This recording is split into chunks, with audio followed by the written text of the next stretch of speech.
Lloyd Smith has participated in 58 Toastmasters speech contests. He's qualified for 10 district contests, 5 humorous speech contests, 5 international speeches, and a partridge in a His first district contest was the strangest speech contest he's ever experienced. In Project 3, Make Them Laugh, from the Advanced Communication Series Manual, the entertaining speaker, Lloyd will explain why. Lloyd Smith, I need help.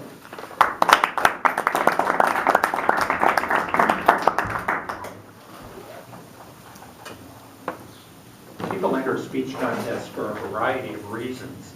One of them is a really bad reason, and that is that they want the trophy. If that's what's motivating you to think about speech contests, just order one from the TI store.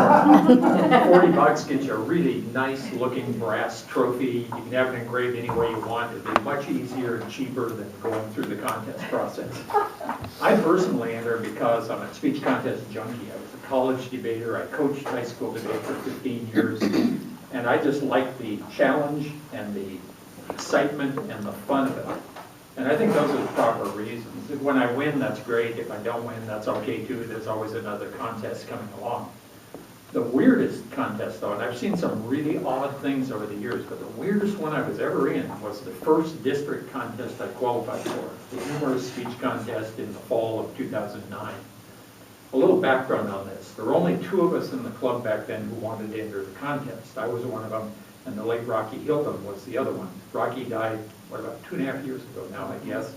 Most of you never saw him speak. He was a phenomenal speaker, just a gifted storyteller. And I thought, boy, this guy's going to be hard to beat, and he was. But Rocky and I were the only 2, so we automatically advanced onto the Area A1 contest, which was in Ellensburg.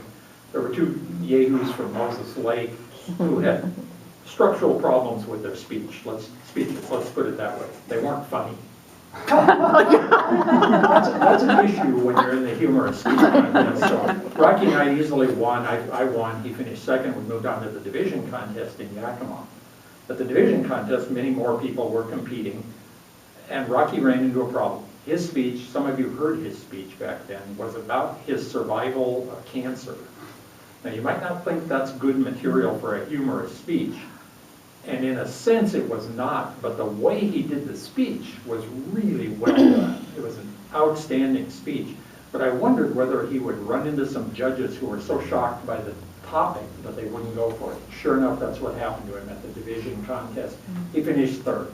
I won. A guy named Steve Bernard from the Cascades Club in Yakima was second place.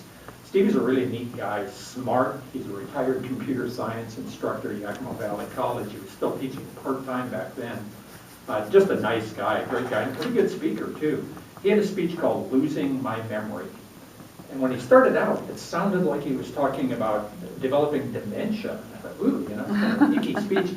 He was actually talking about losing flash drives. And you had to hear the speech to have it make sense, but it was really a well-done speech. I really liked it a lot. We get to the district contest. This is in Moses Lake. When you're driving on I-90 towards Spokane, you know, there's a Best Western hotel kind of up on a little bluff as you're going along. It was in that hotel. By far the worst facility we've ever had a district conference in. The room was way too small for the size of the crowd. It was overheated, and when I walked in the door, I thought, ooh, this is not going to be good by the time we get to 8:30 at night when the contest actually was supposed to start. The room was so packed that the tables were right up against the risers where we were standing to do the speeches. I could have reached out and taken food off of people's plates if I felt like it. It was hot, and that turned out to be an issue later on. Now, during the contestants' briefing, we drew for speaker position. I drew speaker number 7, which is really a good draw. Generally speaking, the later you draw, the better off you are. Steve drew number 6. And speaker number 8 was a woman I didn't know from the Tri-Cities, young woman. We're doing the speeches. I hear speech number 1, it's okay, but not great. Speech number 2, okay, but not great, and so on. I'm thinking, things are looking pretty good here for my speech. I had my Big John and the Atomic Twinkie speech, which always got a good reaction. from crowds. And then I'm a much better speaker in front of a larger crowd than I am in front of this group. And people were loving it all the way up. Well, Steve gets up to do his speech, and he starts in with his "I'm losing my memory" speech. He seemed a little off. And at one point, he veered away from what I knew was the text of his speech from the division contest. My wife leaned over to me and said, "Why did he change it?" And that was a pretty good question. It was a good speech. He started to kind of wander around the stage, seemingly confused. He sat down on the edge of the stage, and he kept talking, and it made sense. And suddenly he said, "I need help." And he stopped. And it fit the speech, but not very well. And then he fell over sideways. Thud. Turned out he was really saying, "I need help." Now, it wasn't part of the speech. The room went ape. I mean, 150 people started yelling and hollering and running around. There were people screaming. There were a couple of nurses in the crowd, and they bum rushed the stage. A bunch of other idiots who shouldn't have rushed the stage did so. Big crowd gathers around, and people say, "Give me mayor, give me mayor," hollering and yelling. 3 or 4 minutes later, a couple of paramedics come in, wheeling a gurney. Somebody had dialed 911. And I thought, now this is something I had never seen happen before in a speech contest. Now, what the hell am I supposed to do? I'm the next speaker. So I started kind of wandering around the room. People are going nuts, and there are people crying and everything. The paramedics get Steve standing up. It turned out he was diabetic.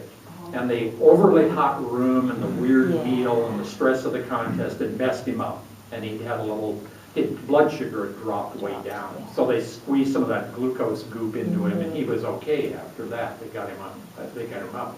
But 45 minutes is a time for the crowd to cool down, and also they were kind of preoccupied with other things. I walked by the Toastmaster, and he said, "What are you going to do?" And I said, "Well, I'm going to wait for the contest to start, and then I'm going to do my speech, Ryan. What do you think I'm going to do?"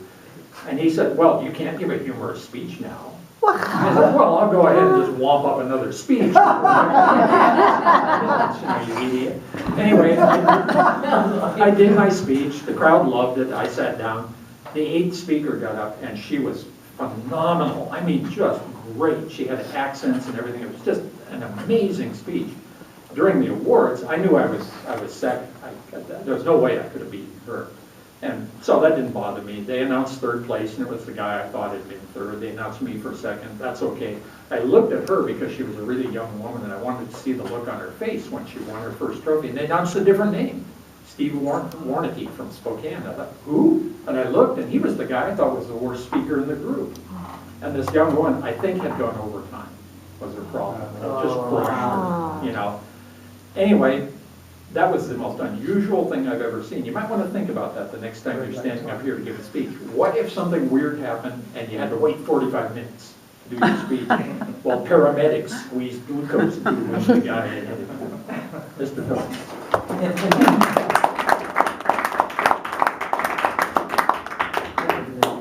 So how do we practice being 45 minutes late on the stage? Food for thought. Timer, we have 1 minute.